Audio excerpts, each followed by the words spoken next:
तो पर्दा दिखा दो चेहरा कि नूर बारी हिजाब में है।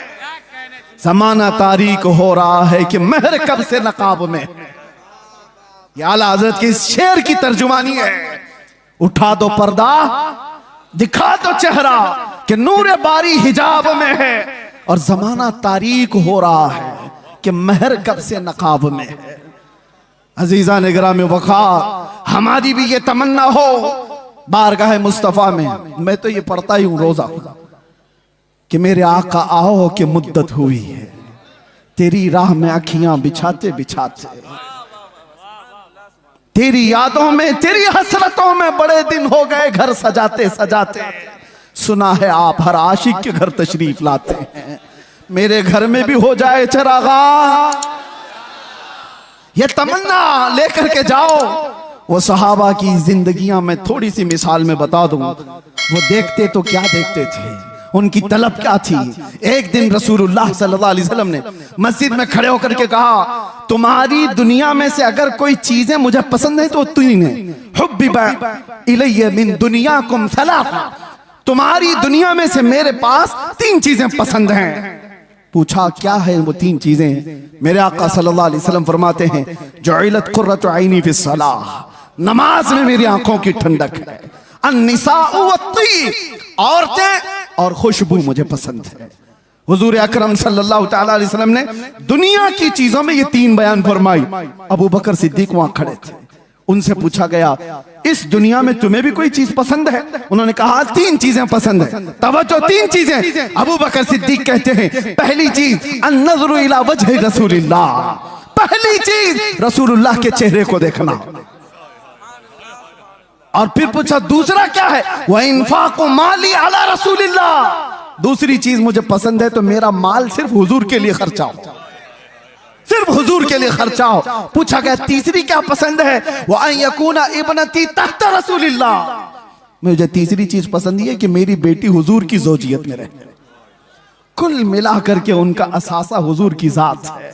इसको इकबाल कहता है, बमुस्तफा बरसा खैश के दी हमाउस्त गरबऊ न रसीदी तमाम बुल हबीब, अपने आप को नबी के कदमों तक पहुंचा दे, यही दीन है। अगर वहां तक नहीं पहुंचा तो जिंदगी अबू लहब की तरह है। ये सिद्दीक अकबर की जात ने बताया। उनसे पूछा गया दुनिया में तीन चीजें क्या पसंद है? वो कह तो सकते मेरा बेटा मुझे बड़ा पसंद है, और कोई चीज दुनियावी एतबार से घुड़सवारी पसंद है, तैराकी पसंद है, तीर अंदाजी पसंद है। अरे तीन ही चीजें पसंद है और तीनों का मतमह नजर हुजूर की जात। कहते हैं पहली चीज रसूलुल्लाह के चेहरे को देखना, दूसरी चीज मेरा माल पूरा का पूरा हुजूर के लिए खर्चा हो, तीसरी चीज मेरी बेटी रसूलुल्लाह के निकाह में। जिंदगी का कुल असासा हुजूर की जात है। और इसको इकबाल की जुबान में सुनो तो कहता है, आबरूए मां जना में मुस्तफास्त, हम सब की इज्जत और आबरू हुजूर के नाम से है। अगर वो नाम सलामत ना रहा तो फिर हमारी जिंदगियां सलामत नहीं है। अजीजान गिरामी वक़ार, तलब ऐसी लेकर के जाओ कि जिंदगी के चंद अय्याम जो बाकी हैं, हमारी आंखों में जब तक नूर बाकी है, मौला करीम इन बेनूर आंखों को, ये जो आज मुरझाई हुई हैं, दुनिया की रंगीनियां और रानाइयां देख करके थक चुकी हैं, कोई रात ऐसी आ जाए कि मेरे आका करम करते हैं, जब वो बेहिजाब हो गए, खार भी गुलाब हो गए, वो जिंदगी आएगी कि देखना कांटे होंगे तो गुलाब बन जाओगे, घर महकने लग जाएगा। और उसके लिए कुछ कोशिशें हैं। क्या कोशिशें? तवज्जो, बहुत वजीफे करने वाला हुजूर के दीदार करता है, ऐसा है कहीं लिखा हुआ? बहुत ज्यादा नारे लगाने वाला हुजूर की दीदार कर लेता है, ऐसा है कहीं पर? ऐसा नहीं है। बहुत नमाजें पढ़ने वाला, बहुत रोजे रखने वाला, बहुत ज़कात देने वाला, हज करने वाला, ये ऐसा कहीं सिस्टम नहीं है। हुजूर को देखने के लिए कोई ऐसा मेयार नहीं बताया गया। मेयार तो सिर्फ ये है, आता है फकीरों पे उन्हें प्यार कुछ है, वो जिसको चाहे नवाजें। लेकिन एक नुक्ता बुजुर्गों ने फरमाया, जब किसी का दिल टूट जाता है तो मेरे आका तशरीफ लाते हैं। जब कोई गमों से दो चार हो जाता है, परेशान हो जाता है, मेरे आका आ जाते हैं। एक अबू हफ्स समरकंदी की बात मैं कहता हूं। दिल थाम करके सुनो, मक्का मुकर्रमा में एक शख्स का इंतकाल हुआ और उसका इकलौता बेटा था। बाप का इंतकाल हुआ, बेटा मौजूद है। हैरत की बात यह है कि जिस बाप का इंतकाल हुआ है, मरने के फौरन बाद उसका चेहरा गधे की शक्ल का था, जानवर की शक्ल का दिख रहा था। तो उसने जल्दी से चादर ढांक दी, चादर ढांक दी और छुपा दिया। घर वालों से भी कहा किसी को बोलो मत। किसी के बाप की शक्ल बिगड़ गई हो मौत के बाद तो कैसे दिखाए लोगों को। दरवाजे बंद कर दिया, रोने लगा। बाद में चल करके उसने ये सोचा कि घर के अंदर ही गड्ढा खोद करके बाप को दफन कर दूं। क्या कर सकता हूं, लोगों को कैसे बुलाऊं, जनाजा उठाने के लिए लोग आएंगे, चेहरा देख कर क्या करेंगे। दरवाजे के किवाड़ सब बंद थे, रोता गमगीन बैठा था। अचानक उसके एक दरवाजे से एक बुजुर्ग तशरीफ लाए, चेहरे पर चादर, और आते ही वो मैयत के पास गए, उसका चेहरा हटाया, उसके चेहरे से चादर हटाई, हाथ रखा, फिर चादर उड़ा दी और इस नौजवान के पास आकर पूछने लगे, वो बुजुर्ग किस लिए रो रहा है, क्यों परेशान। वो खड़ा हुआ और कहा, आप कैसे आ गए मेरे घर में, मैंने सारे दरवाजे बंद किए थे और अगर आप आ ही गए हैं, देख ही लिए हैं, तो पूछ क्या रहे हो। मेरे बाप का चेहरा बिगड़ा हुआ है, मौत के बाद जानवर की शक्ल बन गई है, दिखाऊं तो लोगों को कैसे चेहरा दिखाऊं। आने वाले शख्स बुजुर्ग ने कहा, कुछ भी तो नहीं हुआ तेरे बाप के चेहरे को, जा देख तो सही। वो गया, जाकर के देखता है, अपने बाप के चेहरे से चादर हटाया तो चांद की तरह चमक रहा था, हुस्न जमाल के साथ चमक रहा था। उसने खुशी के मारे झूमते हुए उस बुजुर्ग के पीछे लपक गया जो दरवाजे तक पहुंच चुके थे, दामन पकड़ लिया और कहा, आने वाले मोहसिन बता तो सही, तो अल्लाह का फरिश्ता है, मक्का का रहने वाला कौन है। ये हुजूर के इंतकाल के 400 साल बाद की बात कर रहा हूं, 400 साल बाद की बात कर रहा हूं। आने वाले शख्स ने पलट करके कहा, अना मुहम्मदुन रसूलुल्लाह, मैं मोहम्मद अल्लाह का रसूल हूं। हाथ पैर कांपने लग गए। कहा, आका आप कैसे मेरे घर। हुजूर फरमाने लगे, बात दर हकीकत यह है कि तेरा बाप कुछ ऐसे गुनाह में मुब्तला हो गया था जो अल्लाह के गजब को उठा दिया। अल्लाह का गजब जोश में, और रब तबारक व तआला का गजब इस पर हुआ, इसका चेहरा बदल दिया गया। लेकिन एक बात है, तेरे बाप का ऐब मैं तुझे नहीं बताऊंगा, वो कौन सा गुनाह करता था।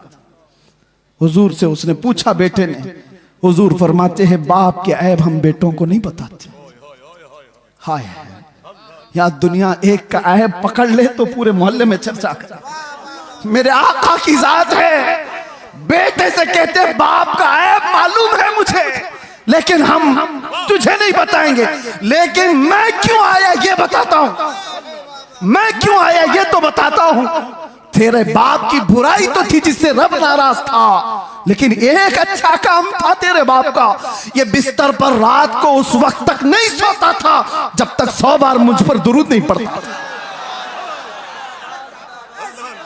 इसका दुरूद जो फरिश्ता मुझ तक पहुंचाता था वो आज आया मेरे पास, कहने लगा गजब हो गया आका, जिसका दुरूद रोजाना आपके दरबार में लाया करता था वो मर गया, मगर रब नाराज है और उसके चेहरे को बदल दिया गया है। आका आप पर दुरूद पढ़ने वाले का चेहरा सलामत नहीं रहा तो दुनिया क्या ताना देगी। हुजूर कहते हैं, मैं आया और हकीकत में तेरे बाप का चेहरा बदला हुआ था। मैंने तेरे बाप के चेहरे पर हाथ रखकर अल्लाह से इतनी अर्ज की कि मौला इस चेहरे को तो ना बदल, इस चेहरे को तो ना बदल। रब ताला ने फरमाया, महबूब हाथ उठाओ, इस वक्त मौजूद लोगों में सबसे ज्यादा हुस्न उसको दिया जाएगा। हाथ जो लगा, जब वो बेहिजाब हो गए, खार भी गुलाब हो गए, जब वो बेहिजाब हो गए, इसी को कहते हैं, इसी को कहते हैं जब वो बेहिजाब हो गए, खार भी गुलाब हो गए। जिनके चेहरे बदल गए थे, जिनके चेहरे बदल गए थे मरने के बाद, मुस्तफा क्या आ गए, वो हुस्न वाले हो गए।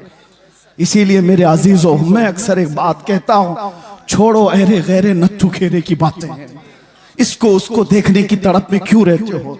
और उलमा के लिए भी ये मिंबर थोड़ी देर के लिए मिला होता है, इसकी बजाया उसकी बजाया तुम कब तक ये करते रहोगे। बात करो उस मुस्तफा की जिसकी बात करके 100 साल हो जाने के बाद भी बरेली का आशिक अभी मुर्दा नहीं कहलाता।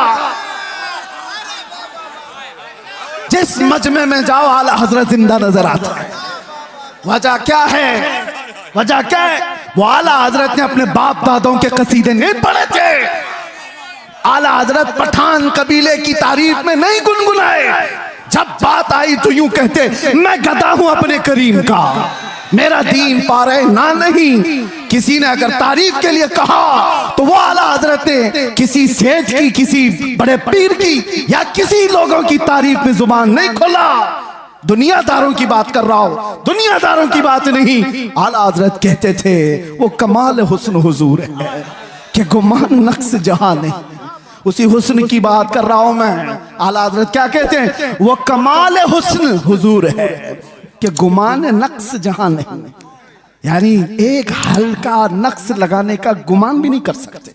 वो कमाल का हुस्न है और यही फूल खार से दूर है। दुनिया के सारे फूलों में कांटे होते हैं, एक मदीने का फूल है जिसमें कोई कांटा ही नहीं। जहां भी शमा रोशन होगी धुआं तो आएगा ही। जहां चिराग रोशन होगा आसपास धुआं होगा। मगर बरेली वाला इमाम कहता है यही वो शम्मा है कि धुआं नहीं। धुआं तकलीफ देता है और शमा रोशनी देती है, लेकिन हर शमा के साथ धुआं होता है। सिर्फ मदीने की शमा है जिसमें धुआं नहीं, रोशनी ही रोशनी है।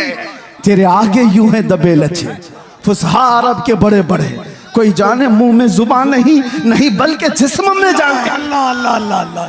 सरे अर्श पर है तेरी गुजर, दिल फर्श पर है तेरी नजर।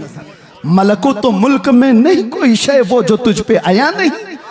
करूं तेरे नाम पे जां फिदा, न बस एक जां दो जहां फिदा। तो जहां से भी नहीं जी भरा, करूं क्या करोड़ों जहां नहीं। नारे तकबीर, नारे रिसालत, कलामे आला हजरत, इश्क़ मोहब्बत, इश्क़ मोहब्बत, इश्क़ मोहब्बत, इश्क़ मोहब्बत, बस्ती बस्ती करिया करिया। और एक बात, आज यहां पर खड़े होकर के आप कफील साहब से सुन रहे थे, किसी का नाम मत लो, किसी कुत्ते का नाम हमारे मिंबर से नहीं लिया जाता।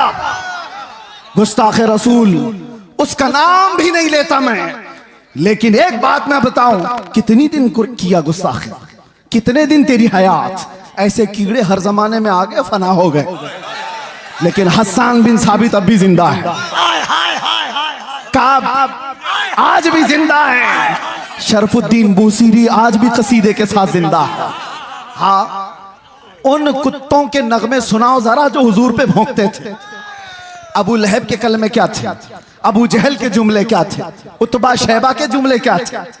इन गुस्ताखों का जमाने में थोड़ा बहुत चर्चा हुआ होगा, लेकिन कलमे किसी को याद नहीं। क्या गालियां देते थे, किसी ने महफूज नहीं किया। आज भी जो बोला गया वो महफूज नहीं रहेगा। कल की हमारी नस्ल को पूछो, क्या कोई दिल्ली से कुत्ता भौंकता था? वो कहेंगे होगा कोई, हमारे जमाने में तो नहीं। क्या कलमे थे वो भी नहीं मालूम।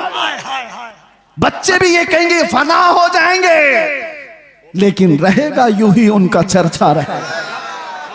और कौन जिंदा रहता है? कौन जिंदा रहता है? जो जमाले मुस्तफा का जिक्र करता रहता है।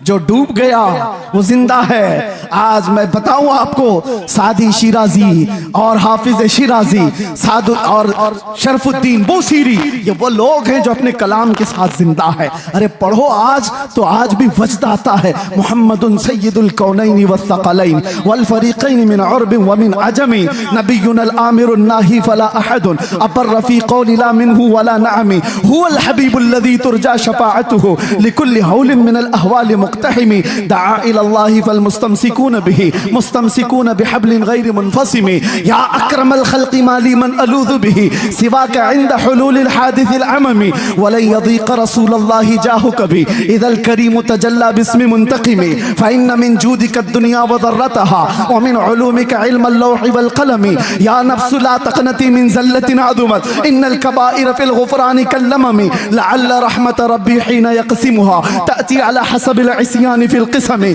या रब्बी वजअल रजाई गैर मुनाकिसिन लदैक वजअल हिसाबी गैर मुनखरिम वल्तुफ बिअब्दिक फिद दारैन इन्न लहू वल्तुफ बिअब्दिक फिद दारैन इन्न लहू औ थुम्मा रिदा अन अबी बकर व अन उमर व अन अली व अन उस्मान ज़िल करम सादिन सईद ज़ुबैर तलहता व अबी उबैदा व इब्न औफ आशिरिल करम वल आहली वस्सहबी थुम्मा ताबिईन लहुम अहल तुक़ा वन नुक़ा वल हिल्म वल करम या रब्बी बिल मुस्तफ़ा बल्लिग मक़ासिदना वग़फ़िर लना मा मज़ा या वासिअल करम।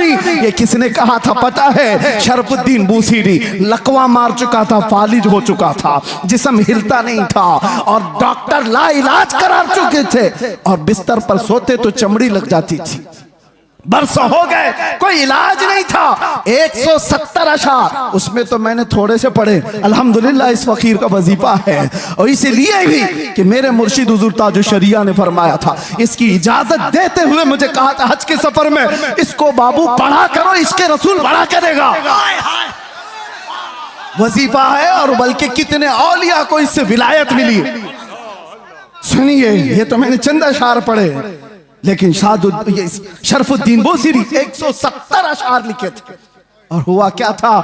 दर्द का मारा, दुनिया का बेसहारा, और जब बीमारी का मारा पुकारता है तो वो आ ही जाता। आए ख्वाब में, कहा बूसीरी वो सुनाओ जो तुमने लिखा था। कौन आए? जाने जाना आ गए, मुस्तफा करीम आ गए। अरे देख करके ही बीमारियां खत्म हो जाए, फिर हाथ रख दे दो क्या हो जाए?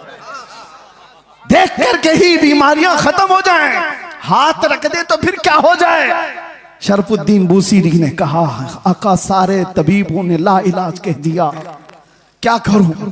हुजूर ने हाथ फेरा और कहा कुछ नहीं हुआ, आता है फकीरों पे उन्हें प्यार कुछ।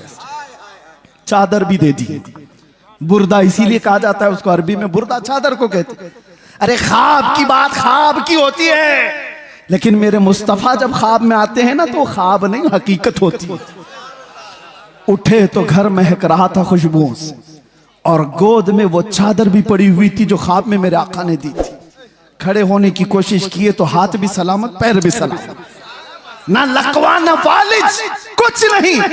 एक रात मेरे आका आ गए, बिस्तर पर पड़ा हुआ बरसों का मरीज उठ गया। इसी को कहा जब वो बेहिजाब हो गए, खार भी गुलाब हो गए। जब वो बेहिजाब हो, जब वो बेहिजाब हुए, जब और जिसके पास वो बेहिजाब हुए, अबू बकर को सिद्दीक बनाया, उमर को फारूक बनाया। जब वो बेहिजाब हुए तो उस्मान को ज़ुन्नैरैन बनाया, और जब वो बेहिजाब हुए तो अली को शेर खुदा बनाया। जब वो बेहिजाब हुए, गिरतों को उठाया है। एक अरब ने आदमी का बोलबाला कर दिया, खाक के जर्रों को हमदोशे सुरैया कर दिया। खुद न थे जो राह पर औरों के हादी बन गए, क्या नजर थी जिसने मुर्दों को मसीहा कर दिया। अल्लाह अल्लाह अल्लाह। और फिर गुस्ताखों की जिंदगियां लंबी नहीं होती, गुस्ताखों की जिंदगियां लंबी नहीं होती। और जो हुजूर की शान में भौंकता है ना, एक लिख के बात रख लो, जिंदगी भर वो छुप छुप के घूमता है। यहीं पे नहीं, पहले से रिकॉर्ड यही है, पहले से रिकॉर्ड यही है। वजह यह है कि भौंकने वाले कुत्ते को यह पता होता है बाहर शेर टहल रहा। भौंक तो लिया अंदर बैठकर। मैं अपने बारे में नहीं कह रहा हूं, 8 साल का हमारा बच्चा भी शेर होता है। इसीलिए आपको पता है उस पाखंडी के यहाँ 8 साल का बच्चा अंदर गया था तो पेपर में आ गया, मुसलमान बच्चा। अरे वो पानी लेने के लिए गया था, पानी लेने के लिए गया था, पेपर में आ गया। सबको बुला लिया कि ये मुसलमान बच्चा अंदर कैसे आ गया। मैं ताज्जुब में था, 8 साल का बच्चा आया तो क्या हुआ, पानी लेने गया। लेकिन बाद में पता चला ये 8 साल का तो है, लेकिन नाम मेरे मुस्तफा से जुड़ा है। हाय हाय हाय हाय। इसीलिए तो आला हजरत कहते थे ना, शेर को भी खतरे में लाता नहीं कुत्ता थे। उस दरबार से वाबस्तगी तुम्हारी भी है मेरे अजीजों। आप क्या समझते हो हम टूटे बिखरे हुए? आप क्या समझते हो मीडिया भौंक भौंक करके तुम्हें बताता है ये बिल्कुल बिछड़ी हुई कौम है, रिपोर्टें बताती हैं आवारा कौम। देखने में भी यही लगता है, देखने में भी यही लगता है टूटी बिखरी हुई कौम है। अरे इतनी टूटी बिखरी हुई होती तो तुम्हारी नजरों में 24 घंटे क्यों चल रही होती? सारे मुद्दे हम पर क्यों? अरे तुम इलेक्शन जीतते हो हमारे नाम पे। हाय हाय हाय हाय। आज भी मैं आपको बताता हूं, जितने पॉलिटिशियन या कोई भी ढका छुपा होगा, कोई जानता नहीं, और विलन बनना चाहता है तो हमारा नाम लेकर गालियां देता है, मशहूर होता है। तुम्हें फेम के लिए भी हम चाहिए, मीडिया वाले तुम्हारी दुकान के लिए भी हम चाहिए। वाह वाह वाह, क्या कहने, वाह। कि तुम बिखरे हुए हो कौन कहता है? बात यह है कि तुम्हें नर्वस बना दिया गया, तुम्हें नाउम्मीद कर दिया गया। दुनिया को पता है ये सोए हैं। निकल करके सहरा से जिसने उलट दिया था तख्ते रोमा को, सुना है कुदसियों से मैंने कि वो शेर फिर होशियार होगा। इसलिए दुनिया ये जानती है कि ये बेदार हो गए तो मसला है। मैं आपसे कहता हूं, टूटे बिखरे जिस तरह की भी रिपोर्टें तुम्हारे पास दी जाएं, मायूस ना हो। अल्लाह ने तुम्हारे पास आज भी इश्क रसूल की दौलत दे रखी है। ये दौलत वो है जो कायनात की सबसे बड़ी दौलत है। और इसीलिए मैं कहता हूं, आ जाओ सारी जगहों से समेट करके। आज इंटरनेट तुम्हारी आंखों को खरीदना चाहता है, तुम्हारे अखलाक का कत्ल करना चाहता है, और यहाँ लड़कियां तुम्हारे सामने नंगी नछा करके तुम्हारे ईमान का सौदा कराना चाहता है। अजीज हो, इन चीजों के लिए तुम्हारी आंखें नहीं है, इन चीजों के लिए तुम्हारी आंखें नहीं। खालिद बिन वलीद एक लश्कर लेकर के एक किले के फतह करने के लिए गए थे, और ईसाई मुकाबला करने को तैयार नहीं थे। मुहासरा कई दिन तक चला। बाद में ईसाई पादरी ने चाल क्या चली थी, आकर के खालिद बिन वलीद से कहा, हम लड़ेंगे नहीं, आप अपनी फौज को लेकर 3 दिन के बाद बाजार से गुजरते हुए हमारे किले तक आ जाइए, सही सलामत आ गए तो चाबियां आपके हवाले।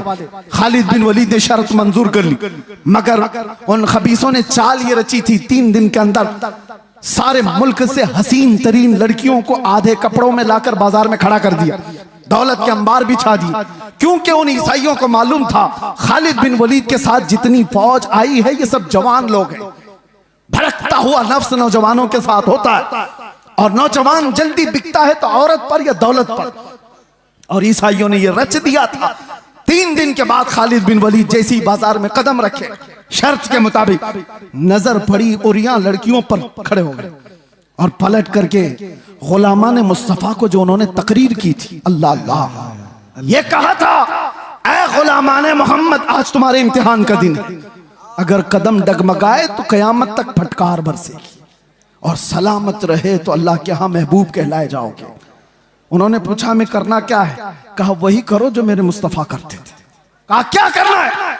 मेरे आका जब बाजार में चलते थे तो अपनी नजरें नीची रखते थे, बस इस पर अमल करो और निकल जाओ। एक जुमला था खालिद बिन वलीद का, वो फौज पूरी निकल कर चली गई, लड़कियां अपनी तरफ बुलाती रही। मैं वो सोच करके हैरत ज़दा हूं, इश्के मोहम्मदी में डूबा हुआ नौजवान किसी आवारा हसीना के पीछे कैसे जा सकता है? औरतें उनको फरेफ्ता करने लगी, उभारने लगी, लेकिन तारीख में लिखा है वो नौजवान उस बाजार से ऐसे गुजर रहे थे कि अगर उनके सरों पर अंडा भी रख दिया जाए तो ना गिरता। इस तरह से गुजरते गए फौज की हरकतों के साथ। ईसाई तो वहां खुशियां मना रहे थे, सब इसमें लहू और लाहब में मसरूफ हो चुके होंगे, औरतों में दौलत में मसरूफ हो चुके होंगे, लेकिन सही सलामत खालिद बिन वलीद जब किले के पास आ गए तो हैरत में थे। चाबियां दी और ईसाई पादरी ने पूछा खालिद बिन वलीद से कि बताओ खालिद, ये कौन सी फौज जमा की है, ये लश्कर कौन सा है, इनके दिलों में नफ्स है या नहीं, ख्वाहिशात है या नहीं? हमने हर तरह का हुस्न लाकर रख दिया था, तुम्हारा कोई नौजवान देखने को तैयार नहीं। खालिद बिन वलीद ने तारीखी जुमला कहा था, वही है जो हमारा मौजूए सुखन है। कहा था, ऐ नादानो, तुम उन आंखों को खरीदने की कोशिश करते हो जिन आंखों में पहले से जमाले मुस्तफा बसा है। जो हुस्ने मुस्तफा को देखी हुई आंखें हैं वो दुनिया को क्या नजर से देखेंगी जब वो बेहिजाब हो गए, खार भी गुलाब हो गए। बात समझ के चलो, इसीलिए अपनी आंखों में कुछ और नहीं बसाना। मुफ्ती आजम की दुआ याद रखो, कुछ ऐसा कर दे मेरे किरदगार आंखों में, हमेशा नक्श रहे रूए यार आंखों में। उन्हें न देखा तो किस काम की है ये आंखें, कि देखने की है सारी बहार आंखों में। और सुनो एक आशिक सादिक की तमन्ना, अरे कब्र में जाने के बाद मुनकर नकीर हर एक से सवाल करेंगे, झिझोड़ कर उठाएंगे, पूछेंगे बताइए सवालात के जवाब। लेकिन मुफ्ती आजम कहते हैं, फरिश्ते जो पूछे कब्र में किसकी उम्मत हो, क्या कहते हो? जवाब में क्या कहेंगे? फरिश्ते जो पूछें कब्र में किसकी उम्मत हो, वो कहते हैं लो देख लो कि है तस्वीर यार आंखों में, लो देख लो कि है तस्वीर यार आंखों में। मेरे अजीजों, आंखों में बसा हो तो सिर्फ जमाले मुस्तफा, इसके अलावा कोई और चीज नहीं। आओ अब मैं जुमले खत्म करते हुए उन उशाकान मुस्तफा की बारगाह में हाजिरी देते हैं जो हुजूर के दरबार में दस्तक दे करके भी बुलंदी को पहुंच गए थे। पहुंचे नहीं सहाबा, जो सहाबा जिंदगियां दिए हैं लेकिन बाद में आने वाले सिर्फ दस्तक दिए हैं और फिर भी बुलंदी को पहुंचे। सादी शिराजी ने कहा था बलगल उला बि कमालिही कशफत दुजा बि जमालिही हसनत जमीउ खिसालिही सल्लु अलैहि व आलिही। ये एक शेर इतना मकबूल हुआ था कि सादी शिराजी ने कहा था बलगल उला बि कमालिही, आका अपने कमाल से सबसे बुलंदियों पर पहुंचे। एक दूसरे फारसी शायर हैं, वो कहते हैं सादी ने कहा था रसूलुल्लाह बुलंदी पर पहुंचे, और मेरे आका ने सादी को फारसी में इतना बुलंद किया कि कोई उसके कदम तक भी नहीं पहुंचता। जो उनकी तारीफ किया इतना बुलंद हो गया, जो तारीफ किया वो बुलंदी पर पहुंचा। आला हजरत इश्क रसूल की बुनियाद पर हमारे सरों के ताज हैं, हमारे दिलों के ऊपर राज करते हैं। इसीलिए दूसरी बातें ना लाओ, इधर उधर की बात क्यों करें। हम जमाले मुस्तफा की। हजरत जाबिर बिन समुरा कहते हैं एक दिन 14वीं की रात थी, मैं घर से निकला, मस्जिद नबवी के पास आया, अचानक देखा मेरे आका हुजरे से बाहर निकल रहे हैं। सुर्ख धारीदार जुब्बा था और उस पर चमकता हुआ गुलाब जैसा चेहरा था। फिर क्या? जाबिर बिन समुरा कहते हैं एक बार मैं हुजूर के चेहरे को देखता था, फिर चांद को देखता था, फिर हुजूर को देखता था, फिर चांद को देखता था, और ये सोचता था कि चांद ज्यादा हुस्न वाला है या हुजूर का चेहरा ज्यादा हुस्न वाला है। ये बरेलवियों की बात नहीं कह रहा हूं, सहाबी रसूल की बात कर रहा हूं। या आज जो ताना देते हो कि ये बरेलवी, इस तरह के बरेलवियों की बात ही वो है जो सहाबा की बात, सहाबी रसूल की बात कर रहा हूं। सहाबी रसूल कहते हैं मैं चांद भी देख रहा था, हुजूर का चेहरा भी देख रहा था। बार बार इधर उधर करने के बाद मैंने पूछा दिल से, बता हुस्न वाला ज्यादा कौन है? तो उनकी जुबान से जो जुमले निकले, शायर कहता है अपनी तर्जुमानी करते हुए, अरे चांद से तशबीह देना ये भी क्या इंसाफ है, चांद से तशबीह देना ये भी क्या इंसाफ है। चांद में तो दाग है, हुजूर का चेहरा साफ है। चांद में तो दाग है, हुजूर का चेहरा साफ है। ये सहाबा का अकीदा था, ये सहाबा का मामूल था। वो हुस्न वाला अगर किसी को मानते तो मेरे आका को। अब आखिरी आज से दिल पर हाथ रख करके बताओ, तुम्हारा ये ईमान है, तुम्हारा ये यकीन है, तुम्हारा ये मानना है कि इस कायनात में सबसे ज्यादा हुस्न वाला चेहरा मेरे आका का था? सब मानते हो? ईमान है सबका, यकीन है सबका, हुजूर का चेहरा सबसे हसीन था। तो फिर अपने चेहरे पर भी हाथ रख करके देखो, उस हुस्न वाले की पैरवी क्यों नहीं किया? दुनिया किसी एक्टर को देख करके ये समझती है कि ये बहुत अच्छा लग रहा है, हैंडसम लग रहा है, उसकी तरह मैं भी बनूं, और जबकि तुम कह रहे हो मदीने वाले से ज्यादा हसीन कोई था ही नहीं। तो ये मुजरा करने वाले, नाटक करने वाले तुम्हारे आइडियल कैसे हो सकते हैं, जिनको देखने के बाद औरत और मर्द का पता नहीं चलता? उन लोगों को, उन मुखन्नसों की तुम पैरकारी करते हुए अपने आप को क्या बना रखे हो? नौजवान कानों में बालियां, हाथों में चूड़ियां और चूटी भी रखने लगा, कपड़े इतने फाड़ कर पहनने लगा। कौन सी जात है ये, कौन सी मखलूक है? नंगा रहना लड़कियों को बेनकाब कर दिया। ये जालिम दुनिया है जो इंसान को इंसान रहना नहीं चाहती, देना नहीं चाहती। आज आपको पता है पूरी दुनिया में हुकूक का ढिंडोरा पीटने वाले इंटरनेट पे आज देख रहे होंगे एप्स्टाइन फाइल। क्या है ये, क्या है ये सब दुनिया के जालिम चेहरों की छुपी हुई तारीकियां। सब ताकत वाले नंगे हैं, तुम उनके पैरोकार ना हो। ये सब बड़े बड़े कुर्सियों पर बैठे हुए अंदर के रेपिस्ट हैं, अंदर के जिनाकार हैं, और ये दुनिया को सबक पढ़ाते हैं अमन का, ये दुनिया को सबक पढ़ाते हैं अखलाक का। आओ अखलाक की बात और हुस्न की बात करें तो ताजदार मदीना की बात, यहां जो कहा जाता है वो किया जाता है। यह नहीं है कि कुर्सी संभालने के बाद कुछ और कहा जाए और अमल कुछ और किया जाए। बारगाह मुस्तफा में आओ ऐ नौजवानों, मैं इसीलिए दर्दे दिल के साथ पूछ रहा हूं, ये तकरीर कोई सजाई भी नहीं कह रहा हूं, दर्द दिल के साथ पूछ रहा हूं। एक तरफ तुम कहते हो हुस्न वाला वो चेहरा था, फिर तुम्हारा चेहरा क्यों नहीं? तुम हुस्न वाली की पैरवी क्यों नहीं कर रहे? दाढ़ी तुमको चुभती क्यों है? दाढ़ी तुमको डसती क्यों है? तुमको बुरी क्यों लगती है? इसलिए ना कि दुनिया वालों ने ताना देना चाहा कि मुल्ला बन गया, मौलवी बन गया, उनसे डर करके तुमने अपने आप को औरत बनाने के चक्कर में फंस गए। यानी कल को अगर ये तुम्हें कहने लग जाए कि तू बकरा लग रहा है, कपड़े उतार दे, तो नंगे घूमोगे। दुनिया जो कहेगी उस पर अगर अमल करते चले जाओ तो एक दिन ये नंगा बना कर रखेगी, कुत्ता बना कर रखेगी। इसीलिए हम कहते हैं तुम शेर हो, कुत्तों की चाल न चलो। तुम्हें अल्लाह ताला ने खैर उम्मत बनाया, तुम्हें अल्लाह ताला ने खैर उम्मत बनाया। देखना है तुम मुजरा करने वाले, नाटक करने वालों को ना देखो। हमारे नौजवान का कोई आइडियल हो सकता है तो खालिद बिन वलीद है, हमारे नौजवानों का आइडियल हो सकता है तो सलाहुद्दीन अय्यूबी। आप उनको देखो, अरे जीने में मजा कुछ और आ जाए, जीने में मजा कुछ और आ जाए। आप अरे गैरे नथु खेरे बुज़दिलों के वाकयात पढ़ोगे तो वैसे बीमार हो जाओगे। रसूलुल्लाह के जानिसारों की तारीख पढ़ो, अरे फिर हर दर्द भूल जाओगे, हर तकलीफ आसान हो जाएगी। इसीलिए हम कहते हैं सहाबा की बात ये थी। आज जैसे कफील साहब ही कह रहे थे, हजरत फिर आप वैसे बोलने लग गए, थोड़ा सा संभल के बोलिए, क्योंकि घुमा फिरा के हमारी तकरीर में कहीं ना कहीं कुत्ता आ ही जाता है। लेकिन मुझे बताओ, है भी तो एक मखलूक ना। कुत्ते को कुत्ता ना कहूं तो टॉमी बोलूं? आप मुझे बताइए, कुत्ते को कुत्ता ही तो कहा जाएगा। लेकिन किसी को तकलीफ होने लग गई तो हमें उसका क्या लेना देना?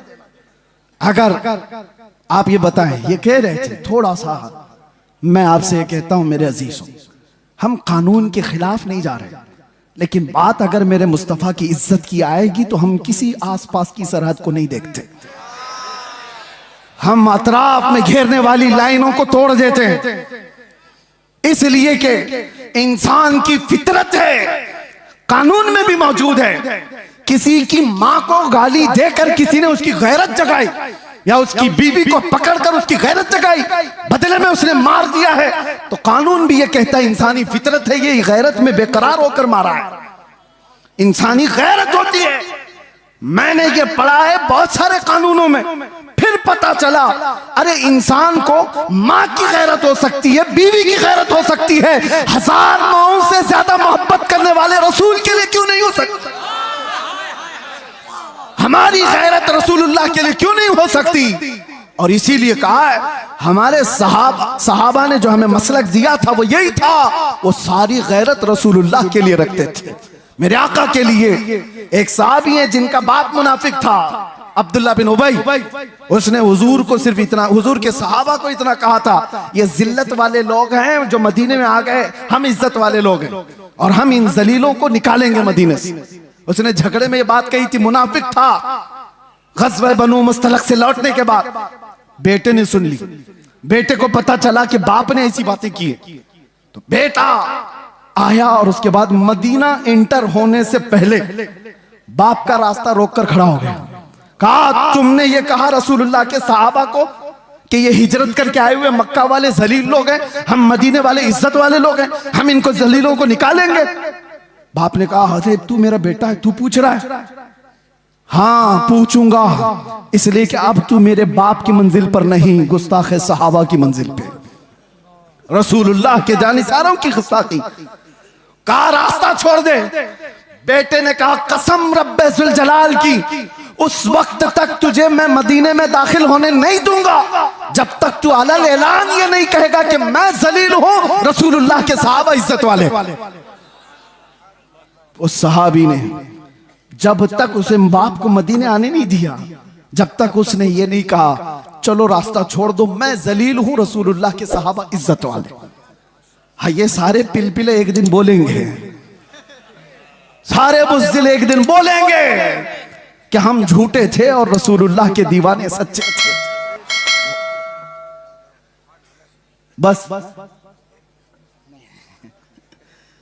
मेरे अजीजों, यहां पर इतनी खामोशी है, फिर आप कह रहे हो कुछ देर की खामोशी। मेरे अजीजों, ये खामोश मजमा है, लेकिन जिस वक्त शोर करना है वो करता है, और अल्लाह ताला ने इतना सेंस दिया है। और फिर आपसे मैं यही कहूंगा, होश के साथ जोश इस्तेमाल करो। ऐसा नहीं कि बेगैरत हो जाओ। बस मैं अपने मौजू पर ही बात को खत्म कर दूं। आओ हम इधर उधर की ना देखते हुए आज से रातों को ये तड़प लेकर के सोएं कि आंखें बंद हों कि जब रसूल पाक सल्लल्लाहु ताला अलैहि वसल्लम का दीदार हो जाए, और यूं अर्ज करो, या रसूल अल्लाह मैं सो जाऊं या मुस्तफ़ा कहते कहते, खुले आंख सल्ले अला कहते कहते जिंदगी इस तरह से गुजरती जाए, तो फिर देखना मेरे अजीजों, जिस गली से गुजरो तुम्हारा नाम पूछने की किसी को जरूरत नहीं होगी कि तू मुसलमान है कि क्या है। तुम्हें आजमाने के लिए लोग तुम्हारा नाम, तुम्हारे बाप का नाम, तुम्हारे दादा का नाम नहीं पूछेंगे। वो चलता हुआ दूर से देखकर कहेंगे खुशबू बताती है मदीने वाले का, इसकी चाल चलन बताती है मदीने वाले का है, इसका उठना बैठना बताता है मदीने वाले का है। लेकिन लाओ तो सही अपनी जिंदगी में रोजाना मेरे आका का कसरत से जिक्र करो। सुबह उठो, शाम में उठो, कसरत से मेरे आका पर दुरूद पढ़ते जाओ। इसलिए कि जो जिसका जितना जिक्र करता है वो उसका फिदाई बनता चला जाता है, जिसका नाम ज्यादा लेता है उससे वो करीब होता ही चला जाता है। इसीलिए मेरे आका ने फरमाया, क़यामत के दिन सबसे ज्यादा मुझसे करीब वो होगा जो सबसे ज्यादा दुरूद पढ़ता था। इकबाल से किसी ने पूछा था, तुम्हारा एक शेर इतना बुलंद है कि मोहम्मद से वफा तूने, तो हम तेरे हैं, ये जहां चीज है क्या लौह कलम तेरे हैं। हर एक की जुबान जद आम और खास है, इतनी तासीर है इकबाल के मुतालिक मैंने सुना। बताया उसके अशार में लज्जत और तासीर इसलिए आई कि जिंदगी में उसने 1.25 करोड़ मर्तबा हुजूर पर दुरूद भेजा था।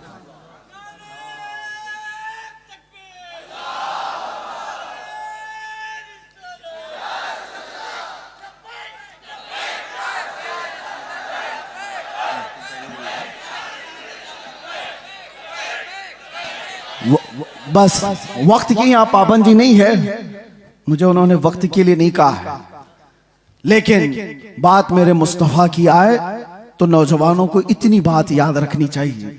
हम सबसे ज्यादा माँ बाप भाई बहन रिश्तेदार सारी दुनिया से ज्यादा हुजूर से जब तक मोहब्बत ना करें ईमान कामिल नहीं। लेकिन साथ में ये हदीस तो पता है, एक और हदीस, अगर आपने कह दिया या रसूल अल्लाह मैं आपसे बहुत मोहब्बत करता हूं, कहोगे आप, कहते हो आई लव सैयदुना, ये तो अभी ट्रेंड चला था ना, सब जगह कहा आपने। सेम ये वर्ड एक सहाबी ने कहा था, वल्लाही इन्नी लउहिब्बका या रसूल अल्लाह, कसम खुदा की है अल्लाह के रसूल मैं आपसे मोहब्बत करता हूं। ये जुमला वही है, लउहिब्बका या रसूल अल्लाह, मैं आपसे बेहद मोहब्बत करता हूं। हुजूर ने क्या कहा, उन्जुर माजा तकूल, सोच के बोल क्या कह रहा है। समझ रहे हैं, अभी आपने कह तो दिया हम हुजूर से मोहब्बत करते हैं, मगर हुजूर कहते हैं सोच के बोल क्या कह रहा है। फिर उन्होंने वही जुमला कहा, कसम खुदा की है अल्लाह के नबी मैं आपसे बहुत मोहब्बत करता हूं। हुजूर फिर फरमाते हैं उन्जुर माजा तकूल, सोच क्या बोल रहा है। 3 बार उस सहाबी ने कहा तो मेरे आका जानते हो क्या कहते, हुजूर फरमाते हैं अगर तू अपनी बात में सच्चा है तो इंतजार कर, मुसीबतें इतनी तेजी से आएंगी जैसे पहाड़ से पानी आता है। हाँ, मोहब्बत रसूल का दावा करना सिर्फ हलवा पराठा खाने का नाम नहीं, बैठ कर नारे लगाने का नाम नहीं, ये शहादत गहे उल्फत में है कदम रखना। लोग आसान समझते हैं मुसलमान होना, हाँ तुम्हें इन तमाम मराहिल से गुजारा जाएगा। उलमा भी इस चीज के लिए तैयार रहे कि हमने हुजूर के नाम पर रोटियां बहुत खाई, इज्जतें बहुत कमाई, जो कुछ भी मिला है मेरे आका के नाम पर मिला है। लोग मेरी जो तारीफ कर रहे मौलाना कि जेल काट करके आ गए हुजूर के नाम पर, इज्जत रसूल के नाम पर, ये कुछ नहीं था, उशरे अशीर भी नहीं कहा जा सकता। वो अइम्मा इज़ाम है। हजरत मोहम्मद बिन हसन अस्करी 20 साल जेल में रहे, इमाम मूसा काजिम 7 साल जेल में रहे, जहर दे करके जेल में ही मारा गया। जेल से जनाजा निकला है। इमाम अहमद बिन हंबल ने 300 कोड़े खाए जिससे रीढ़ की हड्डी झुक गई। उन्होंने मोहब्बत मुस्तफा में ये सब बर्दाश्त किए। फिर आज हम ये कहते हैं मसलहत का पर्दा देखो, हिकमत की चादर में छुपे रहो। मैं पूछता हूं, मैं जो बात कहने जा रहा था बीच में डिस्कनेक्ट हुई। एक सवाल मुझे बताओ, आज मुझे भी नसीहत करो, मेरे भी बच्चे हैं छोटे से, मेरा भी घर बार है, मेरे भी रिश्तेदार, मेरी माँ है, भाई बहन है, सबको दर्द होता है।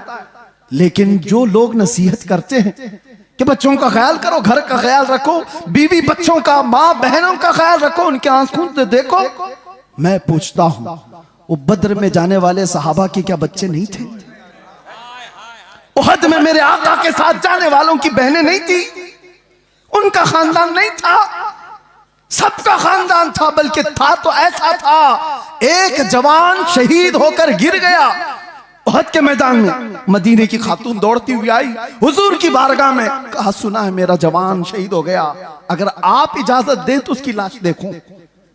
एक बेटा मरा है, आप इजाजत दें तो मैं उसकी लाश देखूं। कहा जा इजाजत से।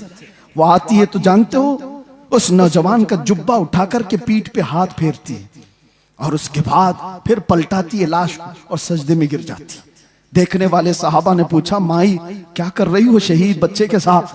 सुनो तवज्जो के साथ जो कहते हैं, घर बार भी देखो।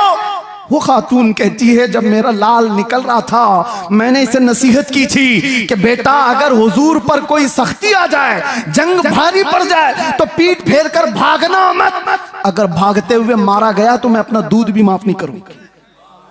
मां ने कहा था हुजूर को छोड़ करके जाते हुए मारा गया तो मैं दूध नहीं माफ करूंगी। और फिर मुझे पता चला उहद के मैदान में जंग सख्त हो गई थी, लोगों के पांव उखड़ गए थे, कुफार गालिब आ गए थे। मेरा दिल डोलने लगा, कहीं मेरा बच्चा भागा हुआ तो नहीं हुजूर को छोड़कर। मैं दौड़ती हुई आई, रास्ते में किसी ने कहा नहीं शहीद हो गया है। फिर बेचैनी बढ़ी, भागते हुए तो नहीं मरा, भागते हुए तो नहीं मरा। मैदान में सिर्फ मुझे यही देखना था कि हुजूर को छोड़कर भागते हुए तो नहीं मरा था। आकर के मैंने लाश को पलटकर पहले उसकी पीठ पर हाथ फेरकर इसीलिए देखा कि पीछे से तीर तो नहीं लगे। अल्लाह का शुक्र बजा लाते मैं सजदा कर गई, इसलिए कि मेरा बेटा मरा है, सारे जख्म सीने पर लेकर मरा है। ये दो आलम से करती है बेगाना दिल को, अजब चीज है लज्जत आशनाई। लोग ये कहते हैं हम मसलहतें और हिकमतें क्यों नहीं देखें? जरूर अल्लाह ने फरमाया तदबीर करो, लेकिन जब मेरे मुस्तफा की बात आए तो सहाबा भी तो आइडियल है। बताओ मुझे कहने वालों, मेरी जिंदगी की क्या वकात? मैं कौन सा अहम आदमी हूं जो बच जाऊं तो लोगों का भला हो? मैं ये कहता हूं 1000 दर्जे बेहतर थे रसूलुल्लाह के नवासे इमाम हुसैन। उनका जीना पूरी उम्मत के लिए कितनी बड़ी नेमत, कितना बड़ा कमाल था, मगर उन्होंने जिंदगी बचाने की कोशिश नहीं की, मेरे मुस्तफा के दीन बचाने की कोशिश। जब वक्त पड़े नौजवानों समझौते में ना जाओ, कल क़यामत के दिन तुमसे भी पूछा जाएगा। तुम जिसके हुस्न के दिलदादा थे, मोहल्लों में बैठ करके नारे लगाते थे, आका की बारगाह में जब भी मदीने जाता हूं तो रोना आता है इस बात को लेकर के कि कहीं मैं सलाम करूं और ये ना पूछा जाए उस जगह से आ रहा है तू जहां से रोज मुझे गालियां दी जाती। डर लगता है आज, इसीलिए हमारे जज्बात बेकाबू होते, इसलिए हम ज्यादा बोलते हैं, तल्ख लहजे में इसीलिए बोलते हैं, सख्त लहजे में इसीलिए बोलते हैं। बारगाह मुस्तफा में जाने के बाद शर्म से पानी पानी होते हैं, क्या कहें। हकीकत बात है मेरे अजीजों, हमने कोई दिफा नहीं किया, कोई मुसीबतें नहीं उठाई, बहुत मिठाइयां खाई, बहुत अच्छे खाने खाए हैं, अच्छी जगहों पर रहे हैं। उनके बाद पर जिन्होंने तकालीफ उठाई वो सहाबा का मामला था, सहाबा का मामला था। उनको कुरान ने यूं ही नहीं कहा रज़ियल्लाहु अन्हुम व रज़ू अन्हु।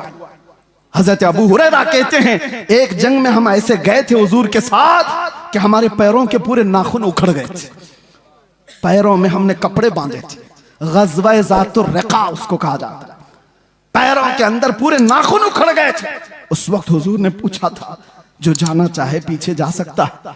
सहाबा ने जोश में कहा था आका आप तो यहां तक लाए, मुल्क यमन तक भी आप ले जाए, हम पीछे पलट कर नहीं देखेंगे, पीछे पलट कर नहीं देखेंगे। वो सहाबा थे जो मेरे आका के लिए जीते थे। उनका जीना मरना सब कुछ रसूलुल्लाह के लिए था।